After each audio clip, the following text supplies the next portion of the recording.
Sangat kredibel, sangat eligible untuk menjadi pemimpin dalam hal ini. Kenapa nggak kita fokuskan perhatian kita di sana sehingga nanti akhirnya ada pengakuan dari dunia bahwa memang benar Indonesia itu adalah menjadi pemimpin dari dunia Islam.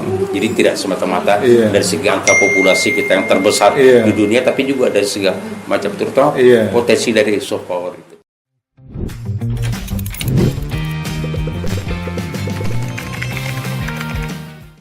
Assalamualaikum warahmatullahi wabarakatuh. Selamat berjumpa kembali dengan saya Buniyani, host panggung belakang KBA News, yang menghadirkan narasumber setiap pekan. Beberapa pekan terakhir ini memang kita menghadirkan diplomat senior Pak Hazairin Pohan, yang beliau pernah mempunyai pengalaman banyak sekali dalam diplomasi internasional.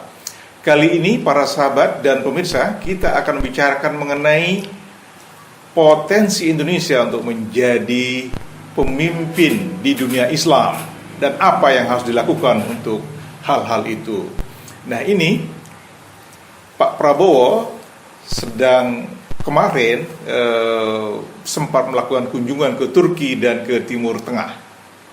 Nah, ini kelihatannya ada gestur untuk menuju ke sana kalau kita lihat dari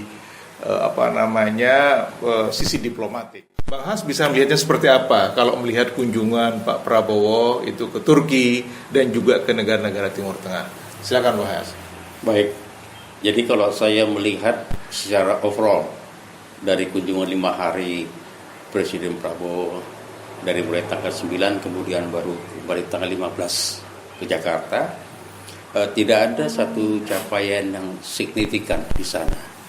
Yang muncul adalah spekulasi di publik bahwa agenda kunjungan dari Presiden ke sana itu ada dalam rangka untuk menunjukkan leadership Indonesia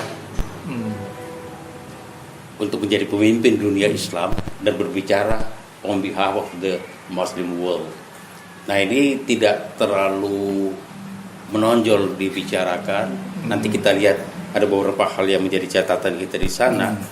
Dan memang sebagai negara paling banyak populasi beragama Islam itu, ini menjadi satu tuntutan dari dunia bahwa Indonesia harus tampil, apalagi dalam kondisi sekarang kita mengalami situasi yang dialami oleh saudara-saudara kita di Palestina, di Gaza, dan itu terkait-kait nama Indonesia, bahwa Indonesia akan menyediakan tempat bagi para pengungsi dari Gaza sekitar 1.000 orang. Ini nanti kita akan lihat kontroversial, dan juga pidato di parlemen Presiden Prabowo itu yang menyebut mengenai Kemal Atatürk yang merupakan tokoh pembaru modernis sekularis yang ada di Mesir itu, dan kontroversial pula secara kontroversial baik di Turki maupun di Indonesia.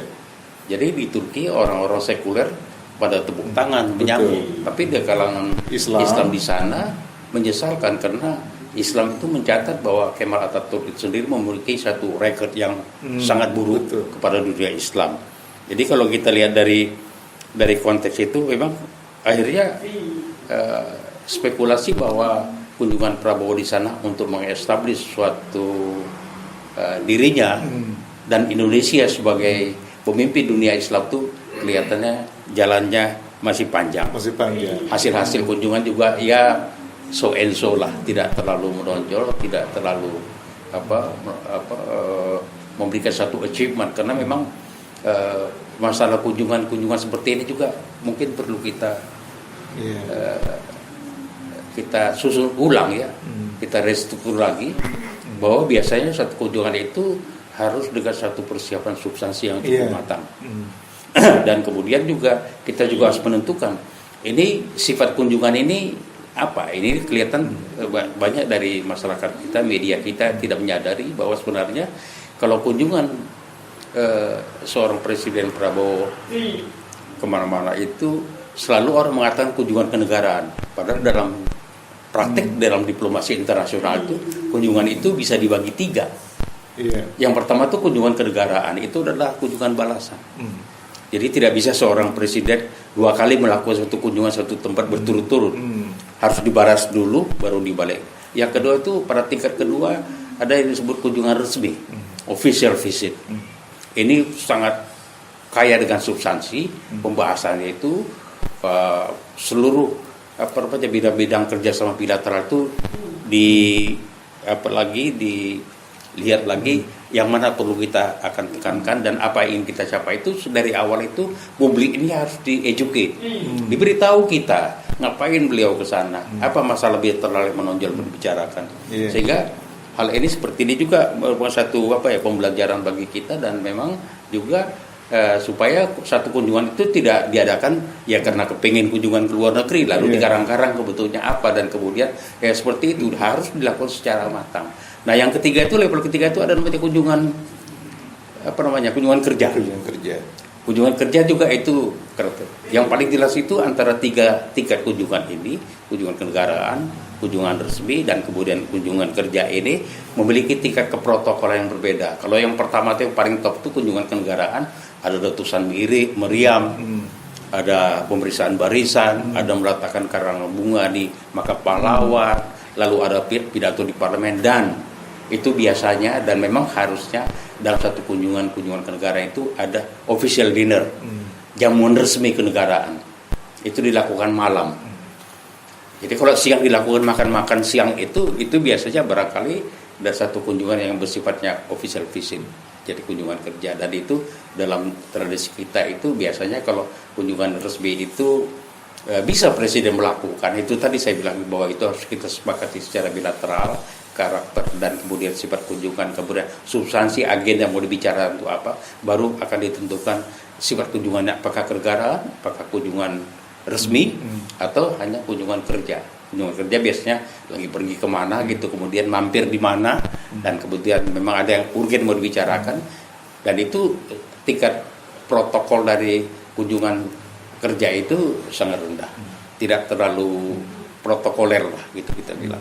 Jadi begitu. Ya, memang dari kunjungan ke 4 negara ini memang saya melihat bahwa yang menjadi kunjungan kenegaraan itu adalah ke Turki, yang seharusnya tadi saya katakan bahwa ini substansinya harus dibicarakan secara mendalam, secara komprehensif, secara holistik, sehingga pada waktu kita negosiasi bilateral antara delegasi Indonesia dipimpin presiden dan kemudian Turki dipimpin oleh presiden, itu satu persatu sesuai agenda mereka membicarakan, sehingga barulah kita melihat capaian-capaian itu lebih substantif daripada ya sekadar dipersiapkan, dan kemudian apalagi presiden kita ini terkenal tidak suka baca yang namanya teks-teks yang dipersiapkan itu. Ya itu memang nggak bisa, mau nggak mau sebagai ketua delegasi dalam perundingan itu ya presiden harus mau tidak membaca dan mengerti persoalannya di mana, dan di poin mana kita akan mencari satu poin achievement kita di sana. Jadi itu yang tadi kita bicarakan tadi itu adalah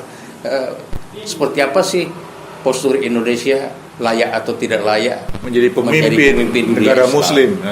Ya, berkali-kali dunia melakukan satu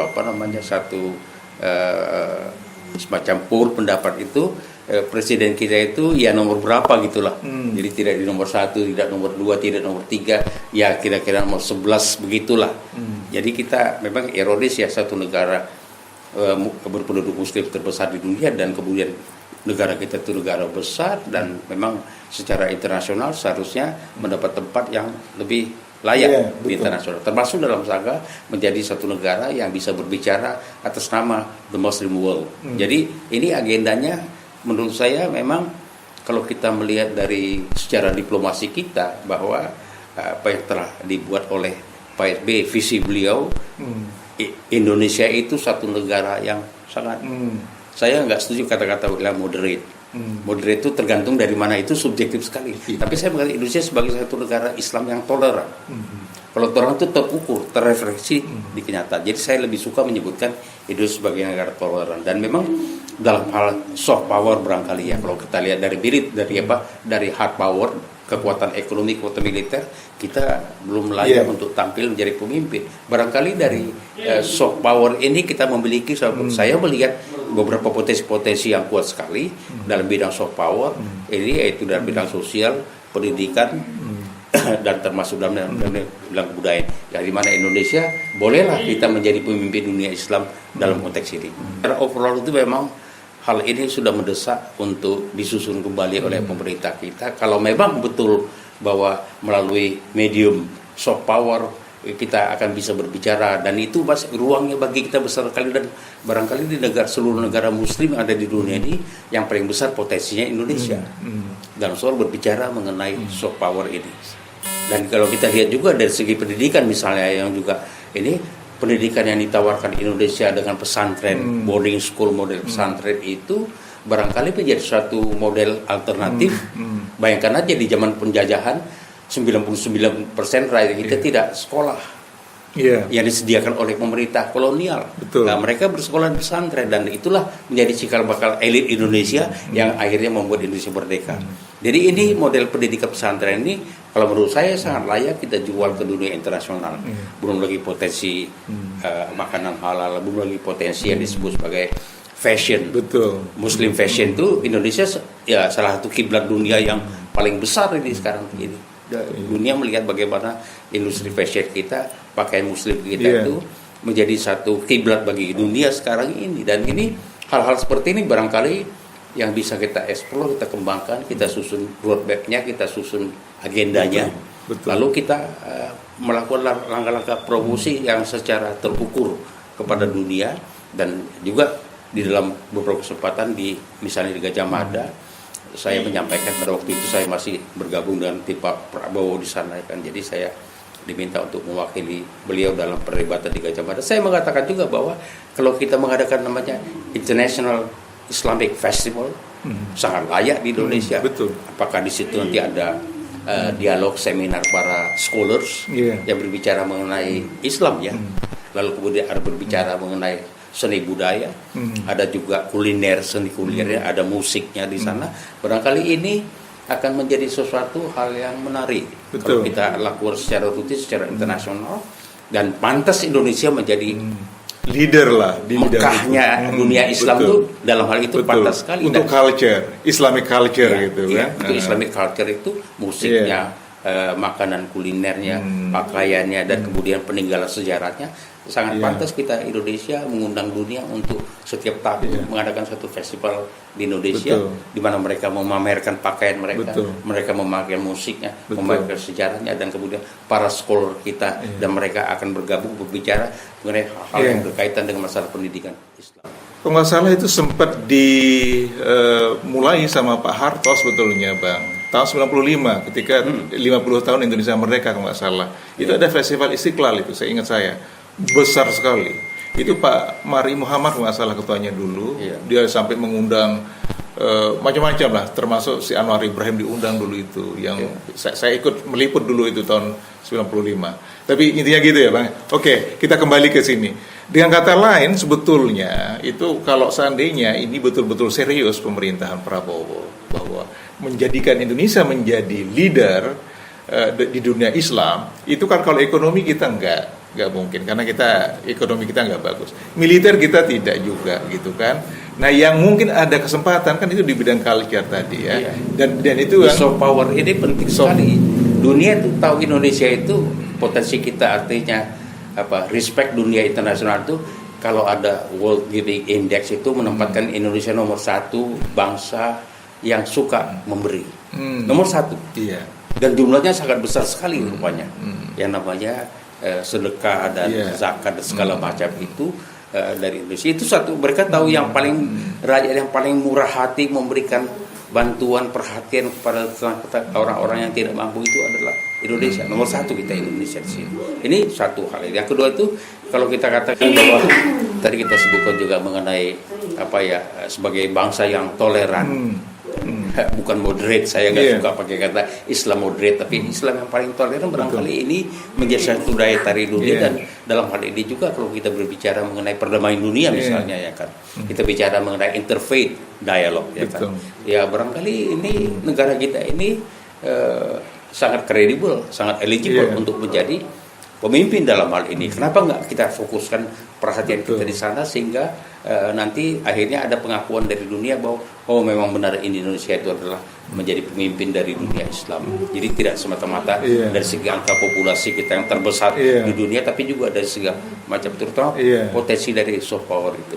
Kalau kita perhatikan dari berbagai literatur misalnya, ya memang itu kenapa jarang sekali ya nama ulama kita Betul. ditampilkan dan menjadi rujukan Betul. dalam perdebatan akademik di kampus-kampus misalnya. Barangkali ini harus kita galakkan juga supaya scholar Islam kita ini juga mereka bangkit dari zona kenyamanannya. Betul. Dan bekerja kepada hal-hal yang sifatnya jangka panjang seperti itu. Ini satu sumbangan yang sangat penting. Kalau kita lihat negara Sudan begitu kecil, tapi rujukan dalam soal mengenai referensi mengenai keislamannya, ulamanya sangat banyak sekali dan itu sangat prominent gitu. Kira-kira ada tantangan nggak dari dalam negeri? Seandainya misalnya fokusnya itu untuk soft power kita gitu, untuk mengedepankan Islamic culture, ada tantangan nggak dari dalam? Kan mestinya ada dong pihak-pihak yang kurang setuju mungkin. Iya, itu orang-orang di kalangan, ya itu bisa aja menjadi suatu ada setuju atau tidak setuju. Tapi dengan fakta bahwa apabila Indonesia menjadi the leader of the Muslim world itu juga memiliki arti-arti besar dalam soal pemberdayaan ekonomi, pemberdayaan sumber daya manusia. Karena banyak orang datang, akhirnya terjadi pertukaran pikiran dengan kita. Orang juga dalam kesempatan seperti itu juga para scholar kita juga berbicara dengan mereka, dan juga kemudian pakaian-pakaian kita juga kita sempat pamerkan ke dunia internasional. Itu kan ekonomi, punya pengertian ekonomi dan juga kesempatan pekerjaan kepada rakyat itu cukup besar. Saya kira kalau kita berbicara dari aspek ekonomi, aspek sosial ini, ya mudah-mudahan kalau orang waras tidak akan pernah menolak. Kita bicara makanan misalnya, ini kalau kita lihat dari indeks dunia itu potensi makanan halal kita itu, kita dari segi produksinya bahkan kalah dengan Jepang, dengan negara-negara non Muslim. Iya. Harusnya dengan kekayaan dari kuliner kita, dengan di label secara halal, ini memiliki satu potensi untuk memasuki pasar dunia, dan ini merupakan kesempatan ekonomi dan sosial bagi rakyat kita. Jadi tadi kembali lagi pada agenda ini, kalau memang kita ingin tampil mewakili dunia Islam ini, barangkali ruang gerak bagi kita itu adalah melalui soft power. Dalam itu bisa kita garis bawahi juga tadi saya sebutkan mengenai pendidikan pesantren, contoh yang bisa kita jual ke dunia luar, dan kemudian dari segi pakaian, dari segi makanan, dan kemudian dari segi scholar kita supaya lebih dikenal lagi, dan dengan gagah kita akan mengatakan bahwa kami adalah pemimpin dunia Islam, dan itu arti ekonomi dan sosialnya sangat besar sekali. Ya Bang, dengan kata lain bahwa sebetulnya ini harus diperencanakan dengan sebaik-baiknya, terstruktur gitu kan, sistematis, sehingga itu langkah-langkah kita ke depan itu menjadi ya ini loh sebetulnya jalan kita. Jadi kalau mengambil satu perbandingan seperti kalau kekayaan sosial budaya Indonesia itu dimiliki oleh Korea, mereka nggak punya apa-apa aja, mereka bisa tampilkan K-pop misalnya menjadi satu dunia. Kalau mereka memiliki kekayaan kuliner, memiliki kekayaan dari fashion, jadi seperti kita Indonesia barangkali entah seperti apa hebatnya Korea. Nah ini satu potensi yang sudah pemberian dari Allah kepada kita. Ini kalau nggak kita manfaatkan dengan baik, tidak kita kemas dengan baik, tidak kita kembangkan dengan baik, maka itu adalah perbanyak kesesiaan belaka gitu. Ya, saya kebetulan sempat diajak dulu itu conference ke Seoul, ke Gwangju dulu itu kita diajak untuk bikin Asia Center untuk pop culture dulu di sana. Nah, kita diajak di Seoul itu ke sebuah pusat hiburan malamnya. Saya bisa menyaksikan sendiri, dan itu si teman kita ini profesor di Seoul itu cerita segala macam. Jadi kira-kira gitu Bang. Ya, jadi intinya bahwa kalau kita kan sebetulnya comparative advantage kita soal Islamic culture ini kan betul-betul mungkin kita nggak banyak punya saingan mungkin ya, karena kita kaya sekali dengan kaya itu. Sekali dalam hal ini. Itu tinggal bagaimana kita mengemasnya, bagaimana kita menjualnya ke dunia internasional, merencanakannya dengan baik gitu. Dan itu memang inisiatif untuk mengadakan satu Islamic International Festival itu harus diambil oleh kita. Betul. Pak Prabowo harus melihat ini dengan jeli bahwa inilah sesuatu yang akan mengantarkan kita mendapat pengakuan dari internasional sebagai pemimpin dunia Islam. Walaupun tidak secara militer, tidak bicara soal ekonomi. Betul. Tapi biasanya dengan satu label seperti ini, yang namanya kekuatan ekonomi itu akan bertambah kuat bagi kita. Dan ini satu hal agenda dari kita ke depan, tantangan kita ke depan itu bisa kita atasi, yaitu mengembangkan ekonomi kita melalui potensi Islam yang kita miliki. Begitu. Baik, terima kasih banyak Bang Has atas insight-nya. Jadi para pemirsa dan para sahabat, ini tadi sudah kita bicarakan cukup dalam, panjang lebar mengenai kemungkinan Indonesia bisa menjadi pemimpin leader dalam bidang Islamic world melalui soft power, yaitu kekuatan lunak, misalnya dengan mengembangkan kebudayaan Indonesia yang bertumbuh pada kekuatan kebudayaan Islam, misalnya bisa melalui fashion, ilmu pengetahuan, lalu kemudian bisa kuliner, segala macam, fashion segala macam. Kita banyak kaya sekali punya, termasuk pemikiran-pemikiran sekolah. Termasuk pemikiran-pemikiran yang yang kita punya, ya scholar kita di sini. Jadi para sahabat ini nanti tergantung sekarang Pak Prabowo ini menyusun timnya di Kemlu, lalu dipersiapkan secara baik, lalu kemudian itu yang akan beliau bawa ke negara-negara Islam. Insya Allah ini bisa jalan. Kalau Korea bisa dengan K-pop, kenapa kita tidak bisa dengan Islamic culture? Mungkin kira-kira begitu. Jadi sampai jumpa pada pekan mendatang. Assalamualaikum warahmatullahi wabarakatuh. Waalaikumsalam warahmatullahi wabarakatuh.